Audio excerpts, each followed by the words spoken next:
Assalamualaikum warahmatullahi wabarakatuh. Bismillahirrahmanirrahim. Innal hamdalillah nahmaduhu wa nasta'inuhu wa nastaghfiruh wa na'udzu billahi min shururi anfusina wa sayyiati a'malina.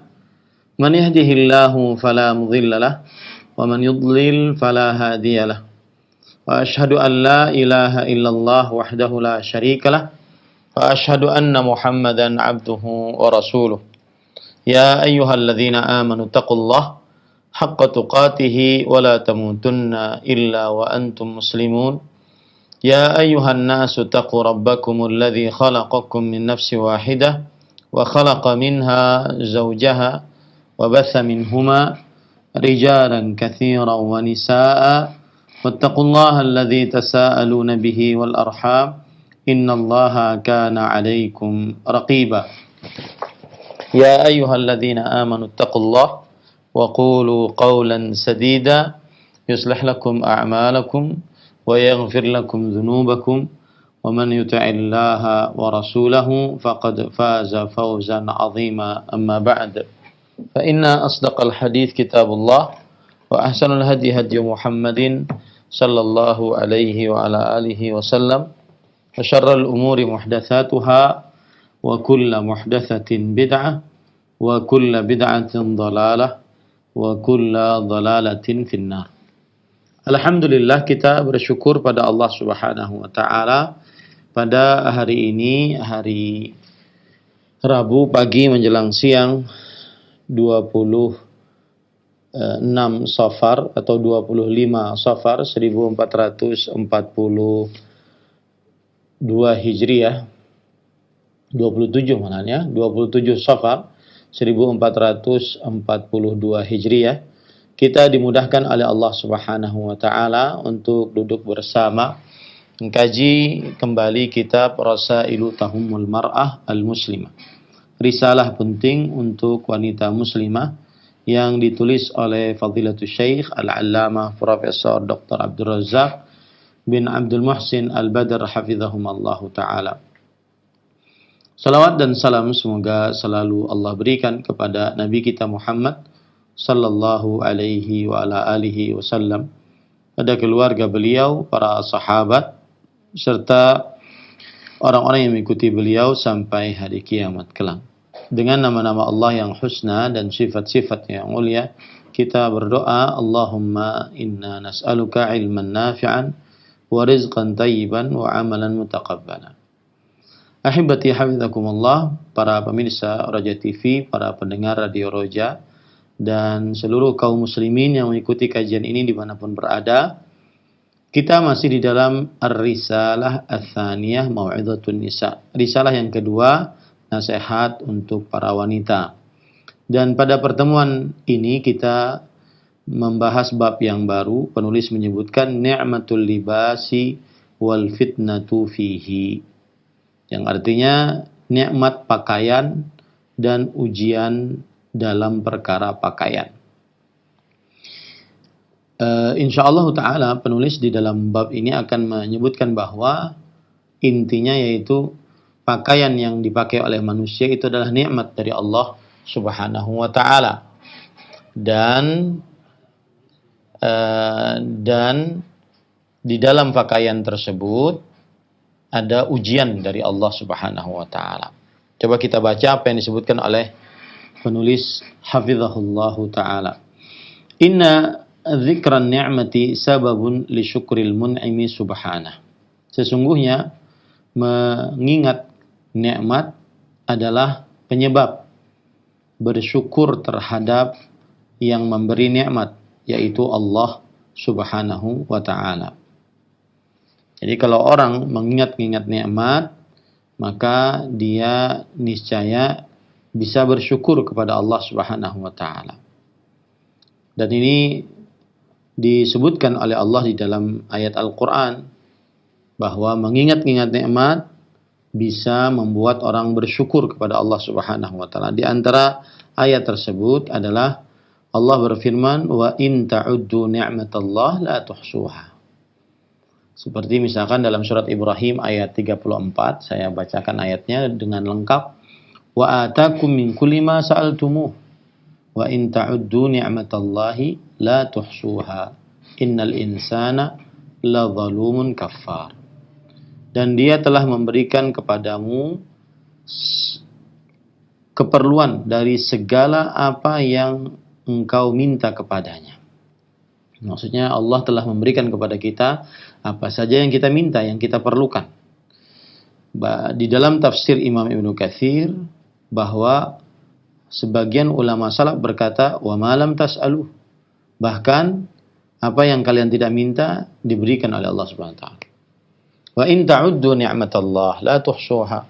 Dan jika kamu menghitung-hitung nikmat Allah Subhanahu wa taala, niscaya kamu tidak akan bisa menghitungnya. Innal insana la zalumun kafar. Sesungguhnya manusia itu sangat zalim dan sangat mengingkari nikmat Allah Subhanahu wa taala. Ini ayat memberikan isyarat kepada kita bahwa mengingat-ingat nikmat menggiring kita, memberi petunjuk kepada kita agar kita bersyukur kepada sang pemberi nikmat, yaitu Allah Subhanahu wa taala.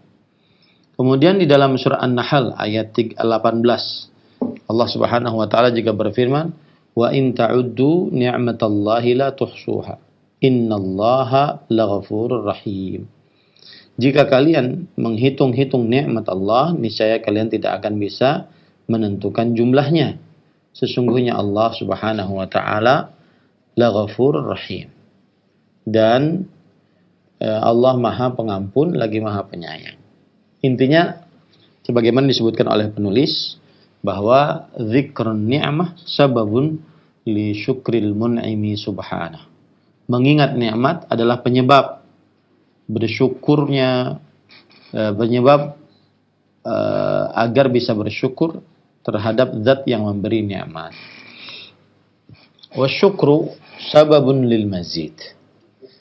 Dan bersyukur adalah sebab untuk tambahan nikmat. Artinya ada 3 tahapan yang senantiasa selalu berkaitan satu dengan yang lainnya.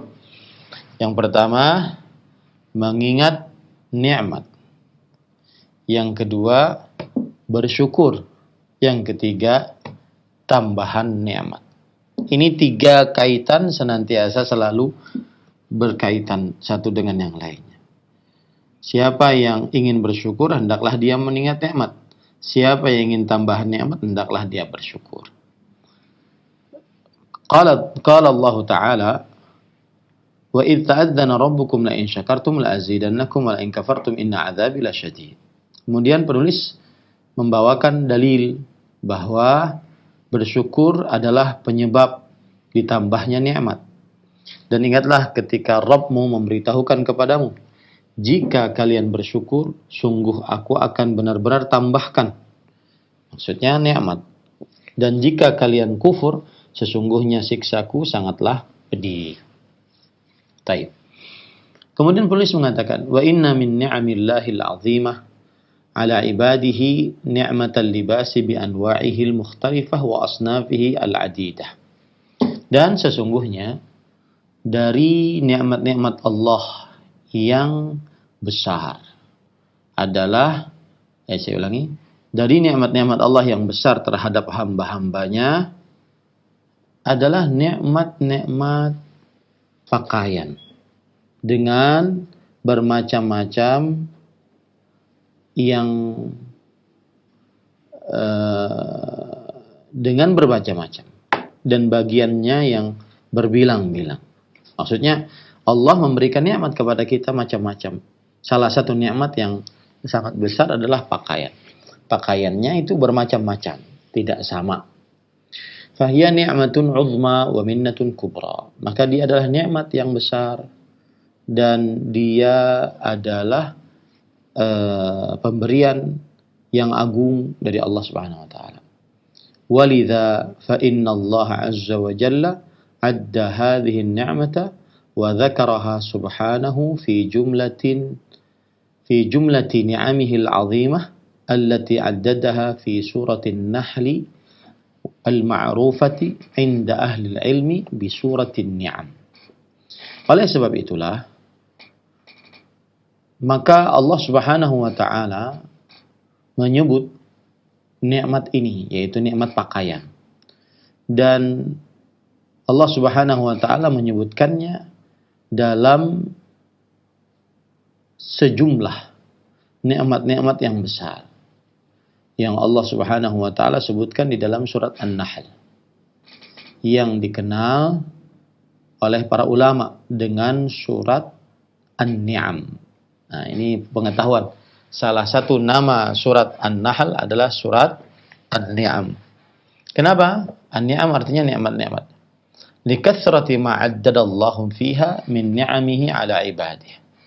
Haitsu jaa'a fi khatimati hadhihi an-ni'am qaulullahi tabaraka wa ta'ala wallahu ja'alakum min buyutikum sakana wa ja'alakum min juludil an'ami buyuta tastakhifunaha yawma dha'nikum wa yawma iqamatikum wa min aswafiha wa awbariha wa ash'ariha wa athatha wa mata'an ila hin wallahu ja'alakum mimma khalaqa dhilala wa ja'alakum minal jibali aknana wa ja'alakum sarabila taqikumul harra wa sarabila taqikum ba'sakum kadzalika yutimmu ni'matahu 'alaikum la'allakum tuslimun fa in tawallaw fa innama 'alaikal balaghul mubin ya'rifuna ni'matallahi thumma yunkirunaha wa aktsaruhumul kafirun.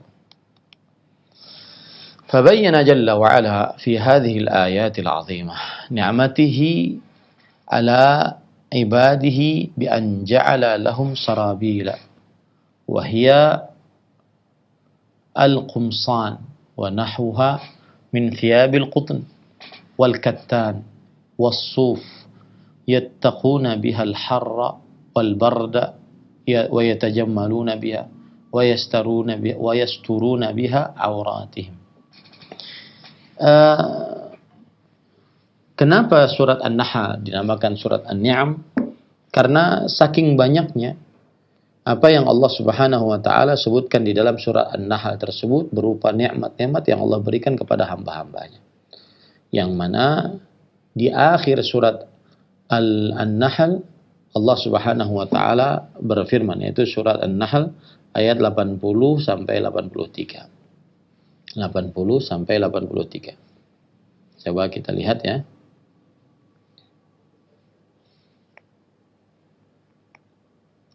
Yang arti dari ayat tersebut, dan Allah menjadikan bagi kalian rumah-rumah sebagai tempat tinggal, dan Dia menjadikan bagi kalian rumah-rumah dari kulit binatang ternak yang kalian merasa ringan membawanya di waktu kalian berjalan. Itu maksudnya bersafar, dan waktu kalian bermukim. Dan dijadikannya pula dari bulu domba, bulu onta, dan bulu kambing.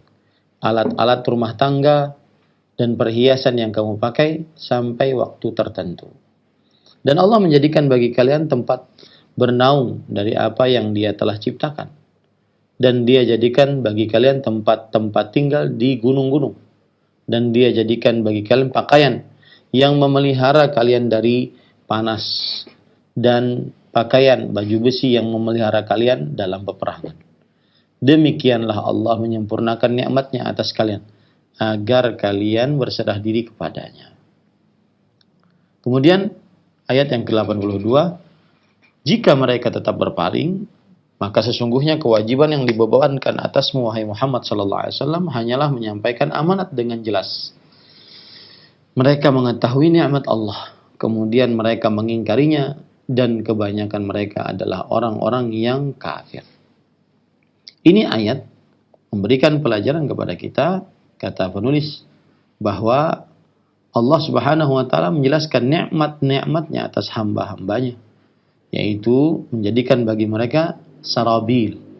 Dan sarabil yaitu pakaian atau yang semisalnya, yang terbuat dari kain katun atau yang terbuat dari bulu-bulu domba, kambing, yang dengannya menahan rasa panas dan rasa dingin, dan yang dengannya seseorang berpenampilan yang baik, dan dengannya seseorang menutup auratnya. Jadi intinya di sini bahwa pakaian itu nikmat Allah Subhanahu wa taala. Fala raiba anna al-libasa ni'matun 'azimatun wa minnatun kabiratun yajibu 'ala al-'abdillah al-mu'min an yaquma bi syukriha. Maka tidak diragukan lagi bahwa pakaian ini adalah nikmat agung, pemberian yang besar dari Allah Subhanahu wa taala. Wajib atas hamba Allah yang beriman untuk menegakkan kesyukuran atas nikmat pakaian ini.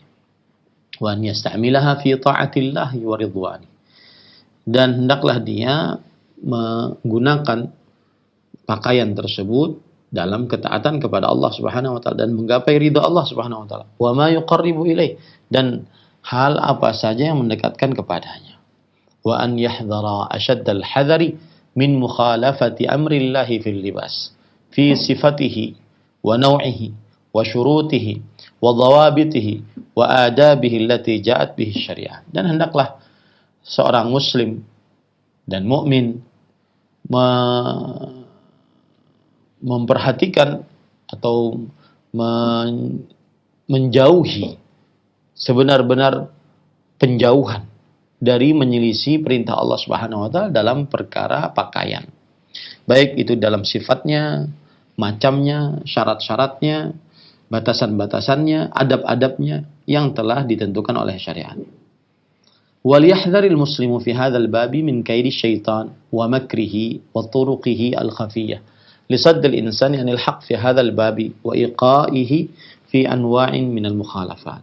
Jadi penulis mengatakan tadi, karena pakaian ini adalah nikmat dari Allah Subhanahu wa taala, maka jangan sampai dengan pakaian ini seseorang malah menyelisih perintah Allah Subhanahu wa taala. Baik itu dalam perihal sifatnya, macamnya, syarat-syaratnya, batasan-batasannya, adab-adabnya, ya. Kemudian, dan hendaklah seorang muslim menjauhi trik tipu daya iblis. Kemudian juga makar-makarnya, jalan-jalannya yang tersembunyi, agar menahan manusia dari kebenaran di dalam bab pakaian ini dan menjerumuskan manusia dalam berbagai macam penyelisihan dan penyimpangan. Faqad bayyana Allah Ta'ala anna adawata syaitan lil-insan fi hadzal amri wa ghairihi qadimah.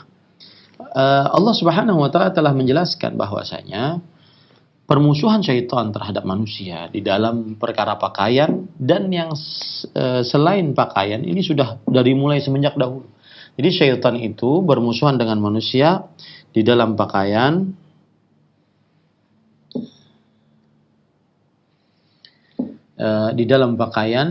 maka ini permusuhan dari mulai semenjak dahulu. Ini permusuhan dari mulai semenjak dahulu. Wa dzakara subhanahu fil Qur'an ihtiyalahu 'ala al-abawaini wa waswasatihi lahuma liyubdiya lahuma ma wuriya anhuma min sawatihima. Dan Allah Subhanahu wa taala menyebutkan di dalam Al-Qur'an tipu daya atas dua nenek moyang kita, Adam dan Hawa alaihissalam, dan bisikan iblis kepada Adam dan Hawa agar terlihat dari mereka berdua apa yang tertutup dari aurat mereka. Wa dakhala alaihima fi hadzal amri min turuqin khafiyyah. Dan iblis masuk ke dalam keduanya, mengganggu keduanya dengan cara yang sangat halus. Wa dhahara lahuma bi suratin nasihil amin. Dan iblis menampakkan diri kepada Nabi Adam dan Hawa alaihissalam sebagai seorang yang pemberi nasihat yang amanah. Wa halafa lahum ala dzalik. Dan bahkan iblis bersumpah kepada kedua nenek moyang kita, Adam dan Hawa, bahwasanya aku ini adalah pemberi nasihat, aku tidak ingin menyesatkan engkau. Wa dallahuma bighurur. Dan iblis alaihi wassalam, iblis la'natullahi alaih, menunjuki, menipu dua nenek moyang kita, Adam dan Hawa. Ai anzalahuma ala rutbatihimul aliyah allati hiya bu'du 'anil ma'asi wadh-dhunub ila al-wuqi' fiha. Maksudnya adalah bahwa iblis menipu mereka berdua, yaitu menurunkan dari derajat mereka yang tinggi yang jauh dari maksiat dan dosa kepada terperosok ke dalam maksiat dan dosa tersebut akibat pakaian. Nah, ini yang patut kita perhatikan, bahwasanya seorang muslim ketika sudah tahu bahwa pakaian itu adalah nikmat dari Allah Subhanahu wa taala, maka jangan sampai pakaian tersebut menjadi sarana untuk bermaksiat kepada Allah Subhanahu wa taala. Dan iblis tidak akan membiarkan kita untuk taat atau untuk selalu taat. Bahkan permusuhan iblis terhadap manusia dari sisi pakaian dari mulai semenjak dahulu agar manusia terbuka auratnya. Ya, dan itu dilakukan oleh iblis kepada nenek moyang manusia, yaitu Adam dan Hawa alaihissalam. Yang akhirnya Adam dan Hawa alaihissalam terperosok ke dalam godaan iblis tersebut. Maka kita harus hati-hati jangan sampai terperosok lagi ke dalam godaan iblis dengan sebab pakaian ini. Kemudian penulis membawakan ayat, yaitu surat Al-An'am surat Al-A'raf ayat 19 sampai 23. Surat Al-A'raf ayat 19 sampai 23. Coba kita lihat, Allah Subhanahu wa taala berfirman, "Wa ya Adam uskun anta wa zawjukal jannah fakula min haitsu syi'tuma wa la taqraba hadhihi asy-syajarah fatakuna minadh dhalimin." Dan Allah berfirman, "Wahai Adam, tinggallah kamu dan istrimu Hawa alaihissalam di surga serta makanlah olehmu berdua buah-buahan di mana saja yang kamu sukai. Dan janganlah kamu mendekati pohon ini." Nah, ini dia. Ini larangan Allah Subhanahu wa taala terhadap dua nenek moyang kita, Adam dan Hawa alaihissalam. Lalu menjadilah kamu berdua termasuk orang-orang yang zalim kalau seandainya mendekati pohon ini. Maka syaitan pun membisikkan pikiran jahat. Ya, fawaswasa lahuma syaitan. Syaitan membisikkan pikiran jahat kepada keduanya. Nah, ini bisikan syaitan. Liyubdiya lahuma ma wuri'a anhuma min sawatihima. Untuk menampakkan keduanya apa yang tertutup dari mereka, yaitu auratnya. Dan seraya berkata, wa qala ma nahakuma rabbukum an hadhihi syajarah illa an takuna malakaini aw takuna minal khalidin. Dan iblis berkata, Rabb kalian berdua itu tidak melarang kalian berdua dari mendekati pohon ini, melainkan supaya kalian berdua tidak menjadi malaikat dan tidak menjadi orang yang kekal dalam surga. Nah, ini tipu daya iblis, ya. Maka hati-hati tipu daya iblis tentang pakaian ini. Wa qasamahuma inni lakuma laminan nasihin. Nah, ini yang disebutkan tadi. Dan syaitan sumpah dia bahkan kepada keduanya, sungguh saya adalah termasuk orang yang memberi nasihat kepada kalian berdua. Fadallahuma bighurur.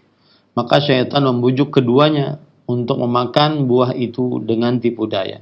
Falamma dhaqa asy-syajarata badat lahuma sawatuhuma wa tafiqa yakhsifani 'alaihima min waraqil jannah.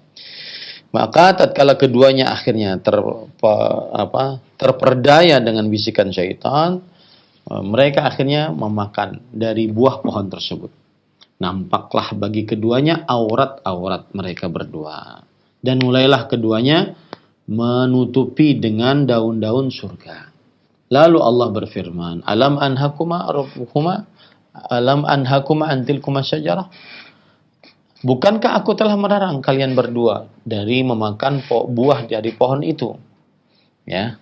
Dan wa aqul lakuma inna syaitana lakum aduwwun mubin. Bukankah aku telah mengatakan kepada kalian berdua sesungguhnya syaitan itu adalah musuh yang nyata bagi kalian berdua. Qala rabbana zalamna anfusana wa illam taghfir lana wa tarhamna lanakunanna minal khasirin. Ya. Keduanya berkata, wahai Rabb kami telah menzalimi diri kami sendiri, dan jika engkau tidak mengampuni kami dan memberi rahmat kepada kami atas kesalahan ini, niscaya pastilah kami termasuk orang-orang yang merugi. Nah, ini ayat semuanya menunjukkan bahwa kedua nenek moyang kita, Adam dan Hawa alaihissalam, tertipu daya dengan syaitan, iblis.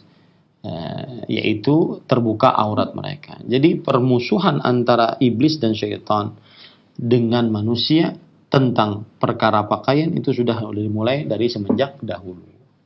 Nah, kemudian penulis mengatakan fatadarakahumullahu birahmatihi wa manna 'alaihima bi'afwihi faghafara lahumā dzalik. Kama qala subhanahu wa 'asa Adamu rabbahu thumma ijtabahu rabbuhu fataba 'alaihi wa hada. Lalu Allah Subhanahu wa taala dengan rahmatnya dan Allah menemui mereka berdua dengan rahmatnya dan memberikan anugerah kepada mereka berdua dengan pengampunannya. Maka Allah Subhanahu wa taala mengampuni Adam dan Hawa alaihi wassalam. Sebagaimana firman Allah dalam surat Thaha ayat 121, 122, wa 'asa Adamu rabbahu faghawa, thumma ijtabahu rabbuhu fataba 'alaihi wa hada. Kemudian Nabi Adam alaihissalam bermaksiat kepada Rabbnya dan menyimpang. Lalu Allah Subhanahu wa taala mengampuni Nabi Adam alaihissalam dan memberi petunjuk. Nah, ini cerita Nabi Adam bahwasanya dari mulai semenjak dahulu iblis alaihissalam sudah menjerumuskan manusia dalam perihal pakaian. Kemudian penulis mengatakan, hadza wa iblisu mustamirrun fi tughyani. Demikianlah iblis akan terus menyimpangkan manusia. Ghairu muqli'in ala isyani. Tidak muqli', tidak melepaskan dari bermaksiat kepada Allah Subhanahu wa taala. Yaitu tidak melepaskan manusia agar mengganggu manusia agar bermaksiat kepada Allah. Iblis tidak akan pernah melepaskan itu. Harisun asyaddul hirs ala ighwa'i dzurriyyah kama aghwa al-abawain. Iblis sangat gigih untuk menyimpangkan keturunan anak manusia sebagaimana iblis telah sangat gigih atau telah berhasil menyimpangkan dua nenek moyang manusia. Walihada ittajaha al-khitabu fi hadha as-siyaq al-karim ila adh-dhurriyyah lil hadari min hadha al-mudhil al-fattan min an yaftinahu bil waswasah kama fa'ala ma'al abawain. Qala ta'ala ya bani Adam qad anzalna 'alaikum libasan yuwari sawatikum wa risha wa libasut taqwa dzalika khair dzalika min ayatillah la'allahum yadhakkarun. Oleh sebab itulah redaksi di dalam ayat ini diberikan kepada keturunan agar para keturunan Nabi Adam berhati-hati dari makhluk yang menyesatkan ini yang memberikan godaan kepada manusia dengan rasa bisikan-bisikan sebagaimana yang ia telah lakukan kepada kedua nenek moyang manusia. Dalil yang menunjukkan akan hal ini surat Al-A'raf ayat 26. Wahai anak Adam, sungguh kami telah turunkan kepada kalian pakaian yang dengannya kalian menutup aurat kalian. Dan pakaian takwa itu lebih baik dari demikianlah. Itulah tanda-tanda kuasa Allah agar mereka mengingat. Ini jadi yang dimaksud oleh penulis di sini adalah bahwa hati-hati keturunan Nabi Adam dari diganggu oleh iblis dan jin, syaitan, dan gangguan mereka adalah melepaskan pakaian-pakaian yang dipakai oleh Nabi Adam, oleh keturunan Adam alaihissalam, dilepaskan pakaian-pakaian tersebut.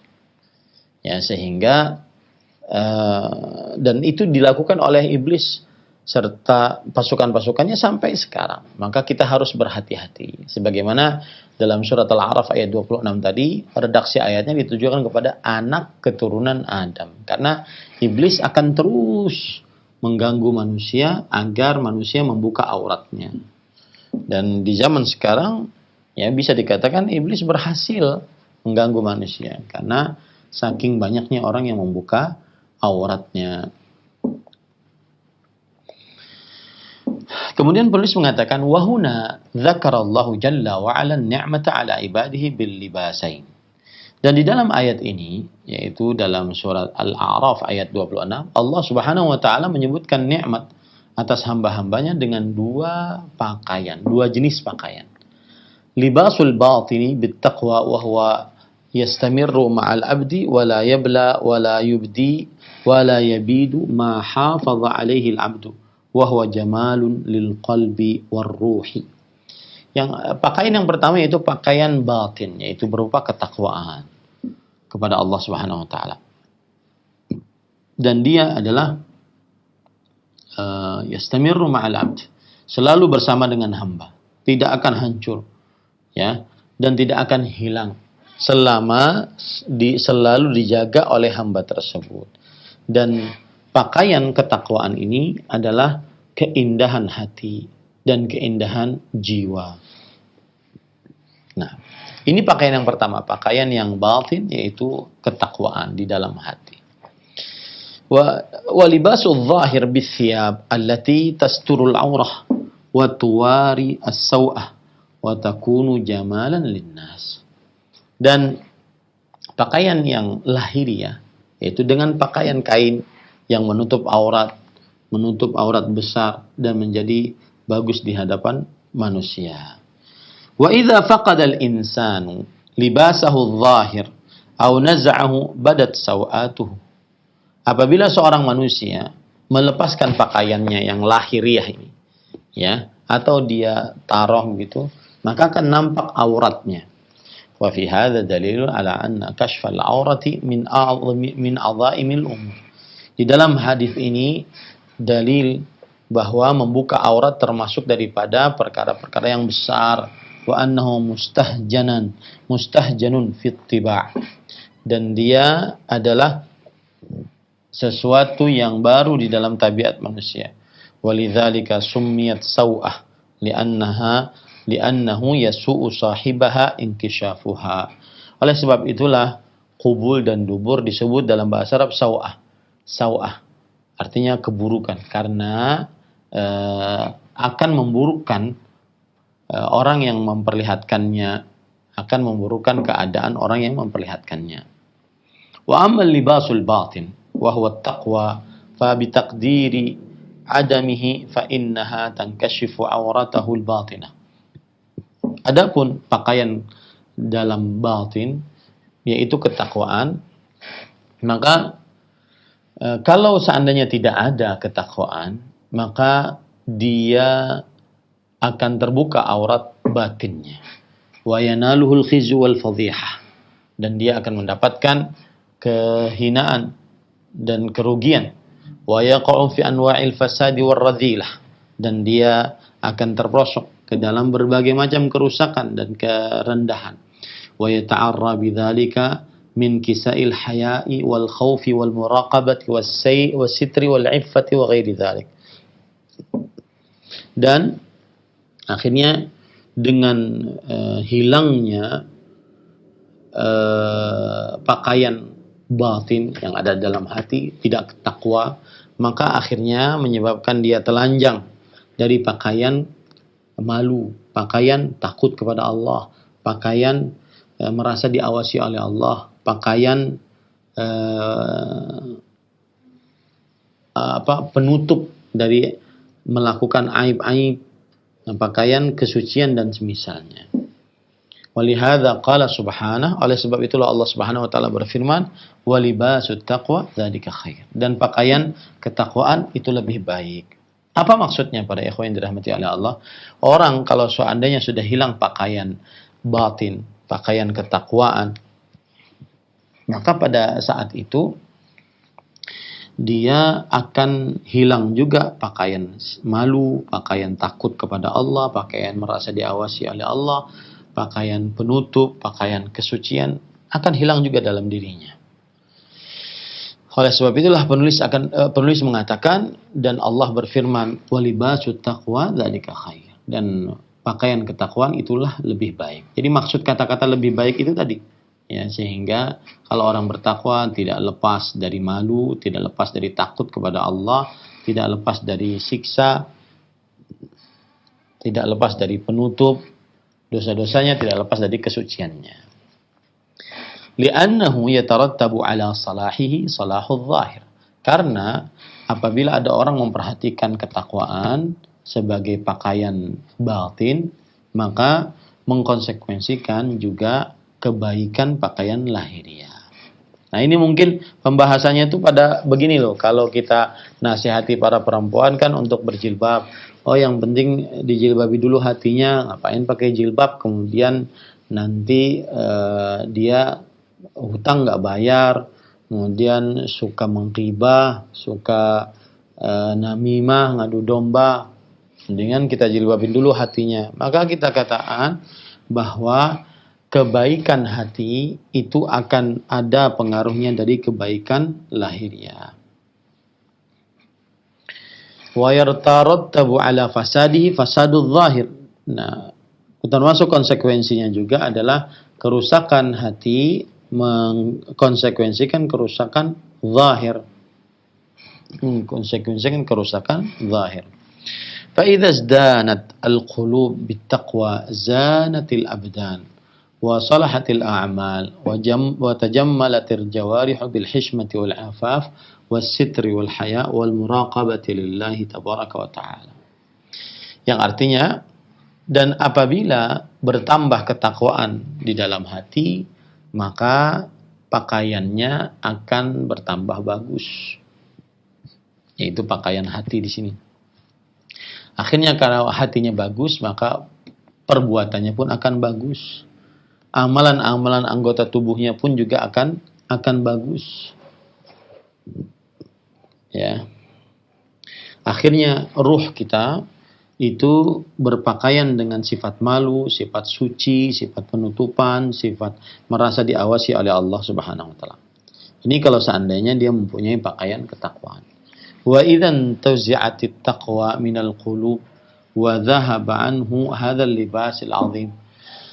انحطت الأبدان في أنواع كثيرة من الرذائل وصنوف عديدة من الخسائس. Dan jika hati sudah dicabut dari ketakwaan, maka berarti hilanglah darinya pakaian yang besar ini. Maka berkuranglah kebagusan tubuhnya. Ya, kemudian jika dia juga akan merasakan keburukan pada dirinya karena hatinya jadi tidak bersih, artinya jadi tidak bertakwa kepada Allah Subhanahu wa taala. Nah,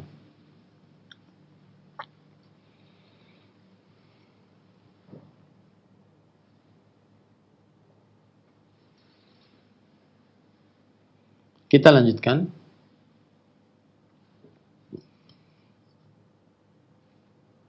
Tsumma inna syaitana adawatuhu lil insani fi libasi qadimatun jiddan wa kaiduhu lahu fihi qadim. Sesungguhnya syaitan permusuhannya terhadap manusia dalam perkara pakaian ini dari mulai semenjak dahulu. Ya, dari mulai semenjak dahulu. Dan tipuannya untuk manusia dalam perkara pakaian ini sudah lama. Yakidu lil insani kaidan 'aziman. Syaitan menipu untuk manusia dengan tipuan yang besar. Liyujarridahu min libasihi. Agar syaitan melepaskan pakaian-pakaian manusia. Waliyakshifa auratahu. Dan agar akhirnya memperlihatkan aurat-aurat mereka. Waliyujarridahu min haya'i wa hishmatihi. Dan menghilangkan rasa malu dan juga rasa enggan, ya. Walihada qala Allah Ta'ala ba'da tadhkirihi bihadhihi ni'mah muwajjihan al-khitab lidhurriyyah. Oleh sebab itulah Allah Subhanahu wa taala setelah mengingatkan nikmat-nikmat ini memberikan redaksi kepada para anak keturunan Adam agar menjaga aurat, maka Allah berfirman dalam surat Al-A'raf ayat 27. Ya bani Adam, la yaftinannakum syaitan, kama akhraja abawaykum minal jannah, yanzi'u anhuma libasahuma liyuriyahuma sawatihima. Innahu yarakum huwa wa qabiluhu min haitsu la tarawna. Inna ja'alna syayatina awliya lilladzina la yu'minun. Wahai anak Adam, janganlah kalian tertipu daya oleh syaitan. Sebagaimana kedua nenek moyang kalian dikeluarkan dari surga. Syaitan melepaskan dari mereka berdua pakaian mereka berdua agar terlihat dari mereka berdua dua aurat mereka berdua. Sesungguhnya iblis melihat kalian dan juga kabilah dari iblis, pengikut-pengikut iblis melihat kalian dari arah yang kalian tidak bisa melihatnya. Sesungguhnya kami telah menjadikan iblis sebagai penolong untuk orang-orang yang tidak beriman.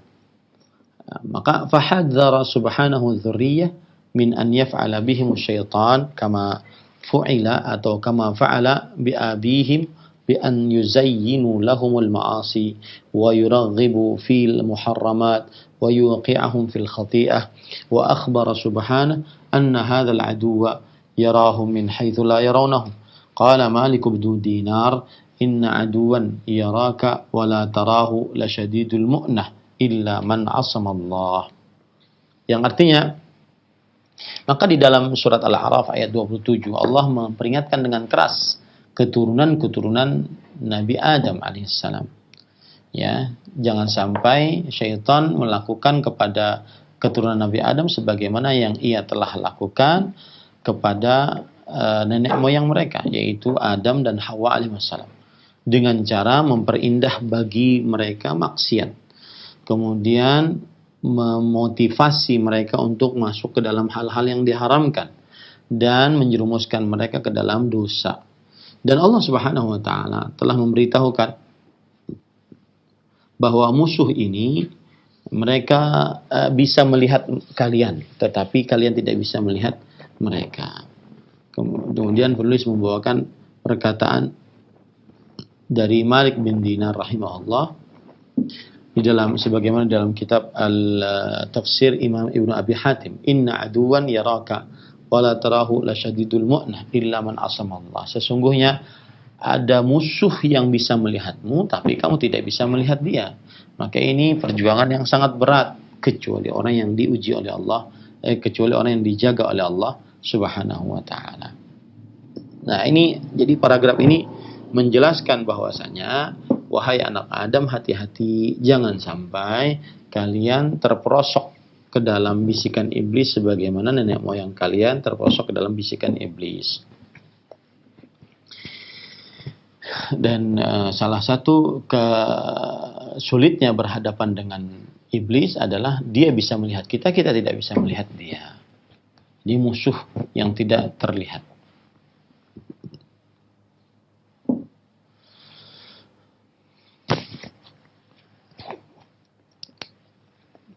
Cukup dulu sepertinya. Ya, kita lanjutkan pada pertemuan yang akan datang. Intinya para ikhwah, saya ingin mengulangi bahwasanya di awal-awal bab ini penulis ingin memberitahukan kepada kita bahwa termasuk nikmat Allah yang harus selalu diingat adalah pakaian. Dan pakaian ini benar-benar nikmat yang besar dari Allah Subhanahu wa taala. Kemudian yang kedua, setiap muslim harus berhati-hati jangan sampai kena tipu daya syaitan, iblis dan pengikut-pengikutnya di dalam perkara pakaian, sebagaimana kedua nenek moyang manusia tertipu daya akibat bisikan iblis. Akhirnya mereka terbuka auratnya.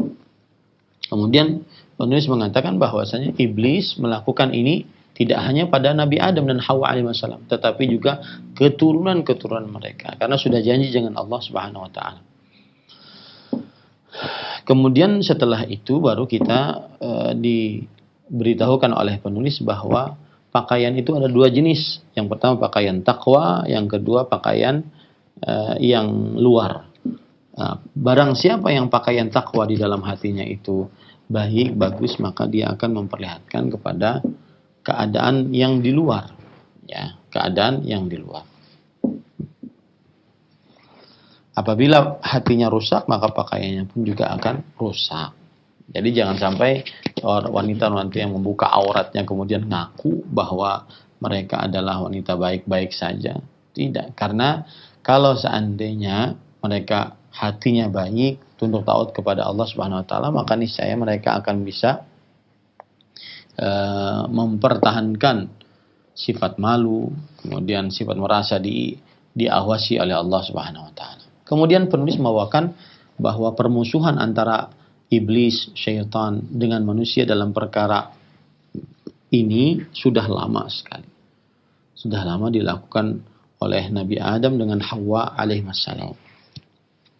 Nah, jadi itu yang sudah kita pelajari pada pertemuan kali ini. Insya Allah kita lanjut pada pertemuan yang akan datang tentang lanjutan dari apa yang disebutkan di dalam bab ini. Saya tadi lihat-lihat karena masih panjang ya, masih sekitar 3 lembar lagi. Jadi waktunya sudah habis, maka insya Allah kita bisa melanjutkan pada pertemuan yang akan datang. Wallahu a'lam. Nah, Ustaz, barakallahu fikum, jazakallahu khairan. Terima kasih atas bimbingan dan pelajaran yang telah disampaikan. Semoga menjadi tambahan ilmu untuk kita semuanya.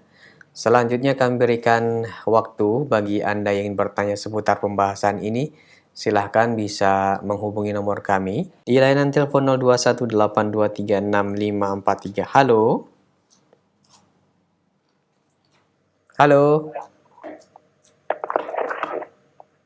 Halo. Waalaikumsalam. Dengan siapa di mana? Assalamualaikum warahmatullahi wabarakatuh. Waalaikumsalam warahmatullahi wabarakatuh. Dengan Ibu siapa ini di mana? Ini dari Ibu Asia di Lampung. Ya Ibu, mohon maaf dikecilkan terlebih dahulu volume televisinya. Silahkan. Ya, udah. Ya, pertanyaannya langsung. Ini Ustaz, saya mau tanya gimana ini hukumnya orang perempuan yang usianya udah 50 tahun tapi berangkat umroh sendiri karena nggak ada mahram. Ya, baik. Terima kasih atas pertanyaannya.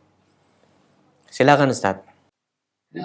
Bismillah walhamdulillah wassalatu wassalamu ala rasulillah wa ala alihi wa sahbihi wa man wala. Ahibati ahabidakumullah, kaum muslimin yang saya cintai karena Allah. Kalau ada seorang perempuan yang berumur 50 tahun kemudian ingin berumrah akan tetapi dia tidak mempunyai mahram, maka jawabannya tidak wajib baginya untuk berumrah karena dia kehilangan syarat wajibnya berumrah. Apa syarat wajibnya berumrah? Yaitu khusus untuk perempuan ditemani mahramnya. Berdasarkan hadis Rasul sallallahu alaihi wasallam riwayat Bukhari, la tahillu limra'atin tu'minu billahi wal yawmil akhir an tusafira illa wa ma'adhi mahram. Tidak halal wanita yang beriman kepada Allah dan hari akhir untuk bepergian dan bersamanya mahramnya, kecuali bersamanya mahramnya. Kemudian ada seorang lelaki mengatakan, ya Rasulullah, inni uktutibtu fi ghazwati kadza wa kadza wa inna imraati kharajat hajah. Wahai Rasulullah sallallahu alaihi wasallam, sesungguhnya aku terdaftar dalam pasukan peperangan ini dan istriku ingin menunaikan ibadah haji. Bagaimana wahai Rasulullah? Kemudian Rasulullah sallallahu alaihi wasallam menjawab,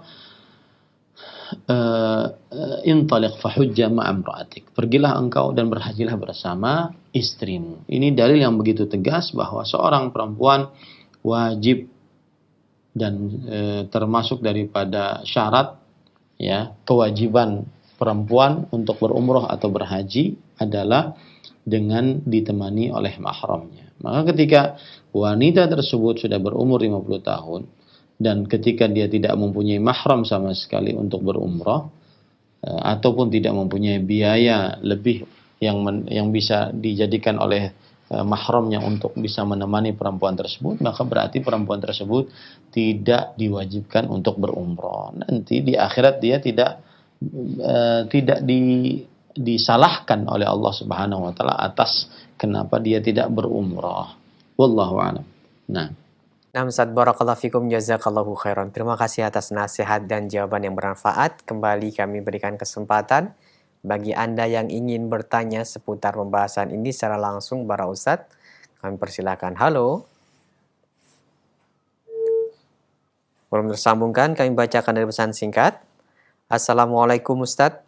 Bagaimana jika seorang wanita sudah menopause, apakah tidak mengapa jika tidak menggunakan hijab ketika keluar rumah atau di dalam rumah? Tetapi ada orang yang bukan mahramnya. Silakan. Bismillah, alhamdulillah, wassalatu wassalamu ala rasulillah. Perkara perempuan yang sudah menopause disebutkan oleh Allah Subhanahu wa taala dalam Al-Qur'an, yaitu pada surat An-Nisa.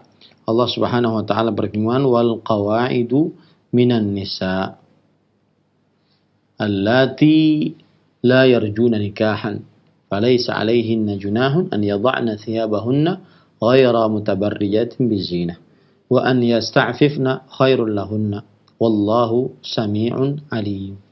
Dan perempuan-perempuan tua yang telah terhenti dari haid dan mengandung, yang tiada ingin nikah lagi, tiadalah atas mereka dosa menanggalkan pakaian mereka dengan tidak bermaksud menampakkan perhiasan. Lihat, yang dimaksud di sini menanggalkan pakaian artinya adalah jilbab. Jilbab yang disebutkan dalam bahasa Al-Quran, bukan yang dipahami dalam bahasa Indonesia. Ya, jilbab yang disebutkan dalam bahasa Al-Quran, bukan yang dipahami dari bahasa Indonesia. Yaitu, saya contohin dulu ya. Ini kan rambut nih. Kemudian di atas rambut itu ada kain penutup kepala bagi para perempuan yang disebut dengan khimar. Kemudian di atas khimar itu ada kain lagi yang ditutupi, yang menutup dari atas kepala ke seluruh tubuh sampai kaki. Itu disebut dengan jilbab. Maka itulah yang dibolehkan untuk melepaskannya, yaitu jilbab. Kain yang menutupi di atas khimar, yang menutupi seluruh tubuhnya sampai kakinya. Itu yang boleh dibuka. Jadi yang orang-orang Indonesia pakai sekarang itu sebenarnya adalah khimar. Jilbab itu sebenarnya adalah khimar, karena setelah rambut langsung kain itu khimar. Nah, itu tidak boleh tetap dibuka. Jadi seorang perempuan tidak diperbolehkan untuk terlihat di hadapan laki-laki yang bukan mahramnya, walau satu helai rambut pun, karena rambut adalah aurat. Nah, yang diperbolehkan untuk ditanggalkan adalah jilbabnya. Jadi jubah kain yang menutupi dari puncak kepalanya sampai kakinya. Dan itu jarang dipakai oleh orang Indonesia. Orang Indonesia hanya memakai khimar saja, yaitu kain penutup rambut kepala. Khimarnya ada yang pendek segini, ada yang panjang sampai pinggang, ada yang sampai lutut, ya, itu namanya khimar. Nah, kemudian perlu diperhatikan, di zaman sekarang bukan hanya sekedar di luar rumah, di dalam rumah pun kalau seandainya ada laki-laki yang bukan mahramnya, maka perempuan tidak diperbolehkan untuk memperlihatkan rambutnya. Nah, kemudian juga para nenek-nenek yang sudah menopause tadi, yang tidak diingini untuk dinikahi lagi, ini boleh dia menanggalkan jilbab. Ingat ya, saya katakan jilbab tadi jilbab istilah Quran, ya, bukan jilbab istilah bahasa Indonesia. Karena Allah berfirman, yudnina alaihinna min jalabibihin. Hendaknya para wanita memperpanjang jilbab mereka. Jilbab itu ya itu tadi, di atas kain khimar ada jilbab. Jilbab itu panjang dari ujung rambut sampai ke ujung kaki. Nah, itu yang boleh cuma dengan syarat ya ghairu mutabarrijatin bizina, tidak boleh memperlihatkan kecantikan. Saya beri contoh, misalkan ini nenek-nenek sudah menopause, tetapi kemudian dia melepaskan jilbabnya. Masih ada khimarnya toh? Nah, yang bahasa Indonesianya khimar itu adalah jilbab. Nah, ini boleh dengan syarat wajah yang dia tampakkan tidak boleh dia memperlihatkan dandanannya tersebut. Ya. Tidak boleh dia memperlihatkan dandanannya tersebut. Wallahu a'lam. Nah, Nah, Ustaz, barakallahu fikum. Terima kasih atas nasihat yang bermanfaat ini. Kami akan bacakan kembali dari pesan singkat. Assalamualaikum warahmatullahi wabarakatuh, dari seorang ibu yang bertanya, Ustadz, bagaimana batasan pakaian istri di rumah? Bolehkah memakai pakaian mini atau seksi di dalam rumah, di depan bayi atau anak laki-laki atau anak perempuan? Silahkan. Taib, bismillah, walhamdulillah, wassalatu wassalamu ala rasulillah wa ala alihi wa sahbihi wa man walah. Untuk berpakaian seksi, maka di hadapan anak-anak hukumnya, jika anak-anak tersebut belum paham, maka ini tidak mengapa. Ya, maka ini tidak mengapa. Seperti misalkan disebutkan oleh Allah Subhanahu wa taala dalam surat An-Nur. Ya, dalam surat An-Nur ayat 31.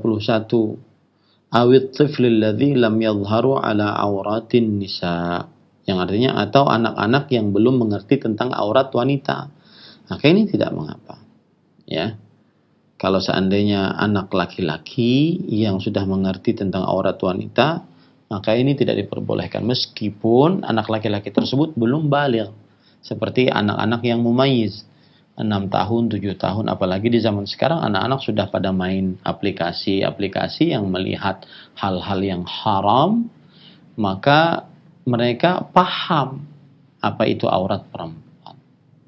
Maka pada saat itu tidak boleh untuk berbaju seksi di hadapan mereka, di hadapan anak-anak, ya, laki-laki terutama. Wallahu a'lam. Nah. Baik, Ustaz. Terima kasih atas nasihat dan jawabannya. Selanjutnya kami bacakan kembali dari pesan singkat yang telah masuk. Assalamualaikum, dari Ummu Ari yang bertanya, Ustaz, setelah anak saya wafat sebulan lalu, suami saya menyuruh untuk selalu dandan dan berpakaian yang cantik.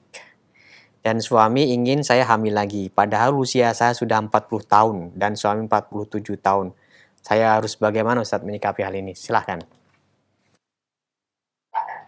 Bismillah, alhamdulillah, wassalatu wassalamu ala rasulillah. Bagaimanapun seorang istri wajib mentaati seorang suami di dalam kebaikan, selama suami memerintahkan dalam kebaikan dan bukan maksiat.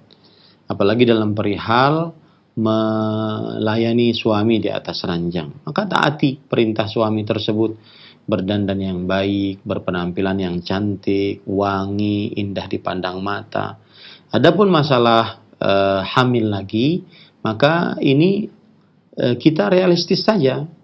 Kita menanyakan kepada dokter yang ahlinya, apakah memang saya di umur sekian ini boleh ataupun tidak berbahaya untuk hamil lagi dan semisalnya. Kalau seandainya tidak berbahaya, maka dia wajib untuk taat kepada suaminya, karena tidak ada ketaatan kepada makhluk dalam perihal bermaksiat kepada Allah. Berarti pemahaman balik dari hadis ini adalah wajib taat kepada makhluk apabila dalam perihal ketaatan kepada Allah Subhanahu wa taala. Terutama seorang istri, dia wajib taat untuk mentaati suaminya dalam perihal kebaikan. Rasulullah sallallahu alaihi wasallam pernah ditanya, ayyun nisa'i khair? Wanita mana, istri mana yang paling baik? Rasul sallallahu alaihi wasallam bersabda, tuti'uhu idza amartahu. Tuti'uhu idza amarathu.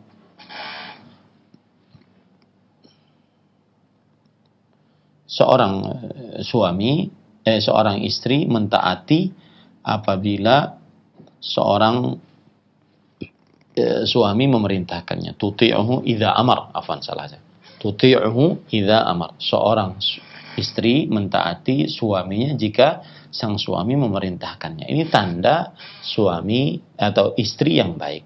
Ya, tanda istri yang baik. Wallahu a'lam. Nah.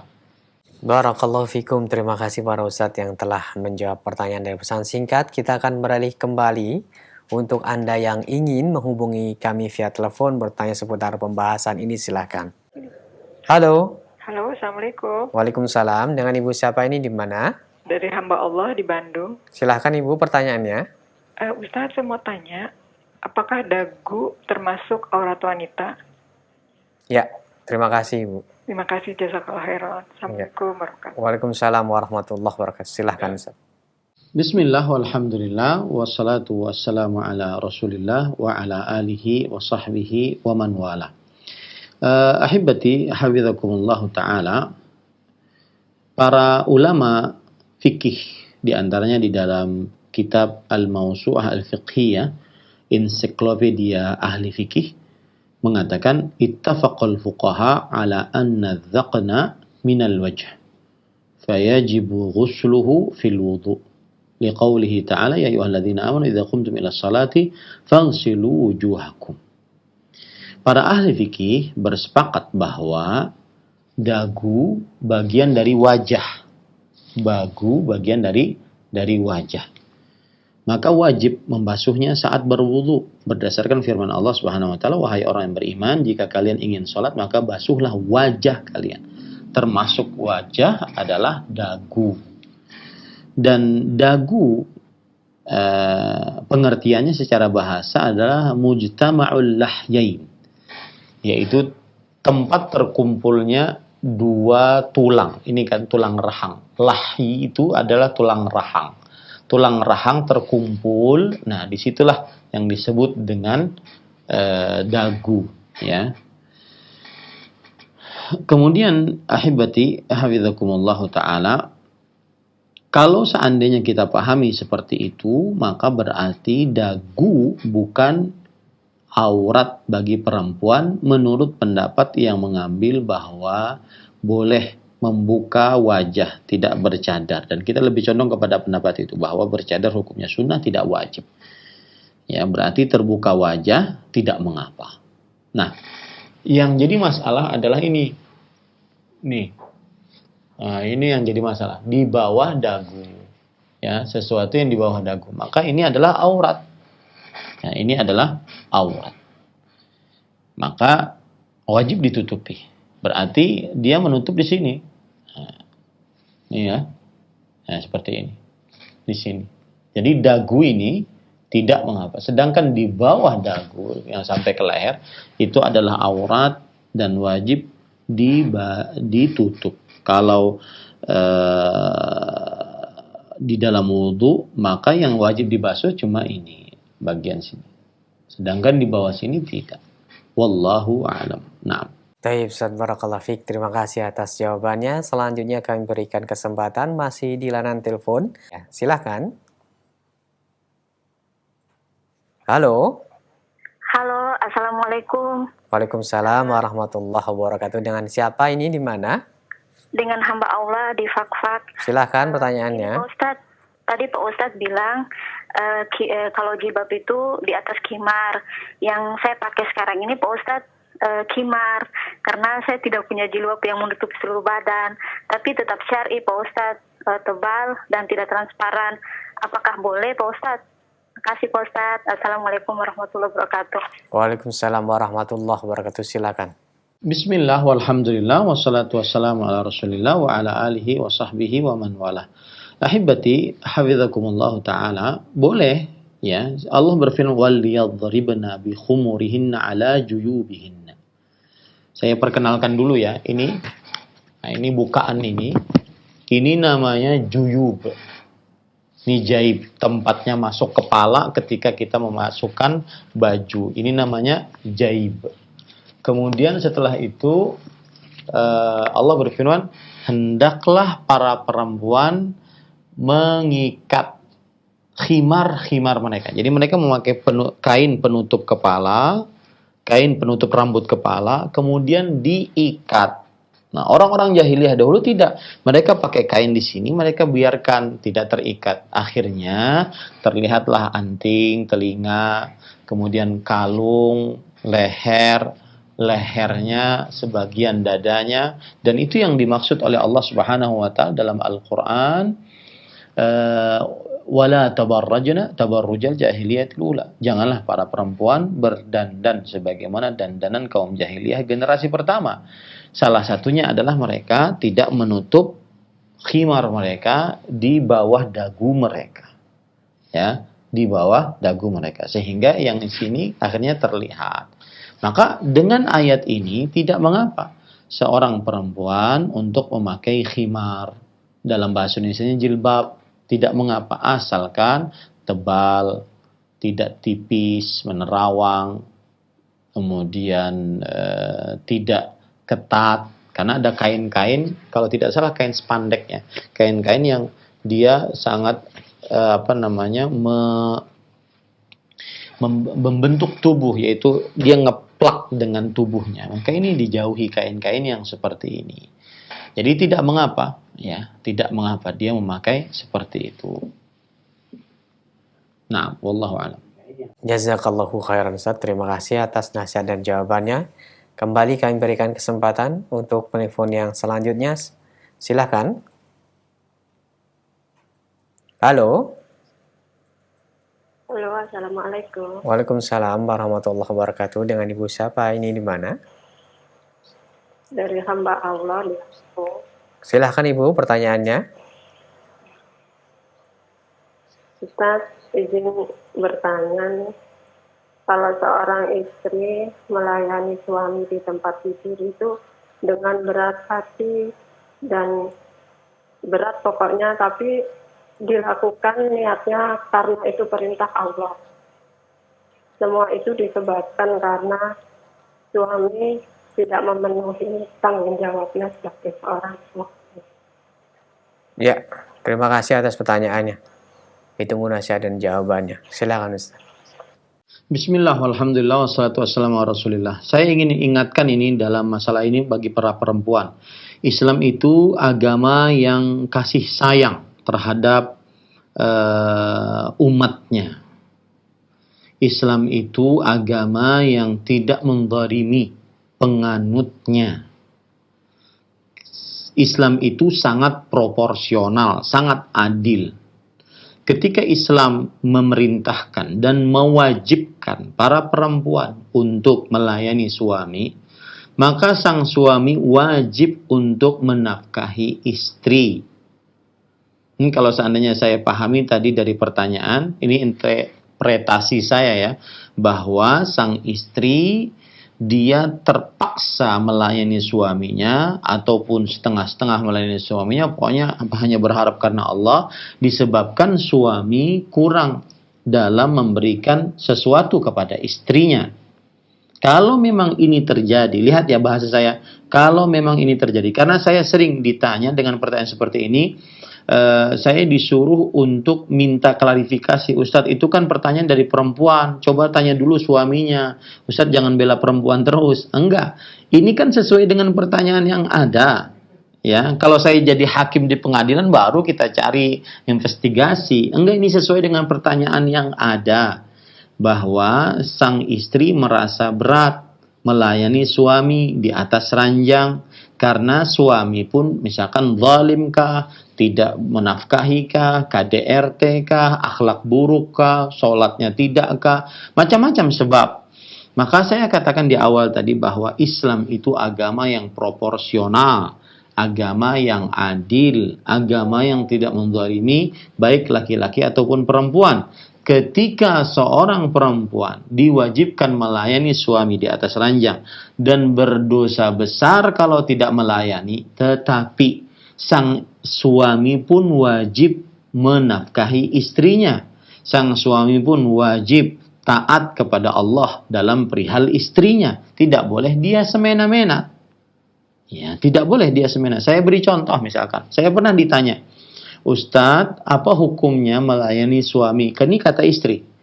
Sedangkan kita dalam keadaan belum siap. Saya beri contoh, Ustadz, kata beliau. Kami berdua suami istri pergi ke sawah. Karena kami memang petani. Ketika pulang dari bertani, saya masih dalam keadaan sangat kotor, kaki kotor, kemudian pakaian kotor. Maka sang suami langsung ingin dilayani di atas ranjang. Maka memang wajib pada saat itu istri untuk melayani suaminya. Tetapi dilihatlah suami bagaimana, apakah dia menzalimi istrinya pada saat itu. Jadi istri itu bukan budak yang Anda peras sedangkan Anda tidak memberikan sesuatu kepada istri-istri Anda. Dia adalah kawan hidup, dia adalah teman hidup, dia yang wajib dimuliakan, ya, karena melayani Anda dengan segala macam kekurangan Anda. Maka saya nasihatkan, kalau Pak istri ini merasa dizalimi oleh suaminya, maka terus terang kepada suaminya bahwa Mas, engkau nafkah saya tidak ada, ataupun engkau berbuat KDRT, ataupun engkau tidak sholat, sudah berbagai macam penyimpangan, maka saya juga berhak untuk meminta hal-hal itu semua Mas kerjakan sebelum saya mengerjakan kewajiban saya untuk melayani Mas di atas ranjang. Jadi tidak boleh seorang suami, ya, menjadikan istrinya sebagai budak. Ini perhatikan, tidak boleh bukan dari ajaran Islam seorang suami menjadikan istrinya atau menzalimi istrinya, kemudian dia minta jatah setiap malam. Ya.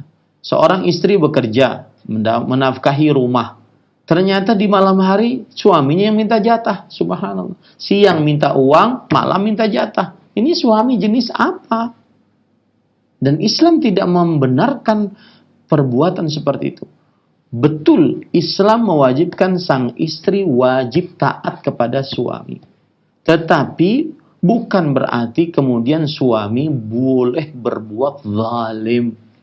Ini tidak dibenarkan dalam agama Islam. Saya beri contoh yang lain. Sang suami mengatakan kepada istrinya, sudah, kamu yang penting kamu taat kepada saya, maka niscaya kamu akan mendapatkan surga.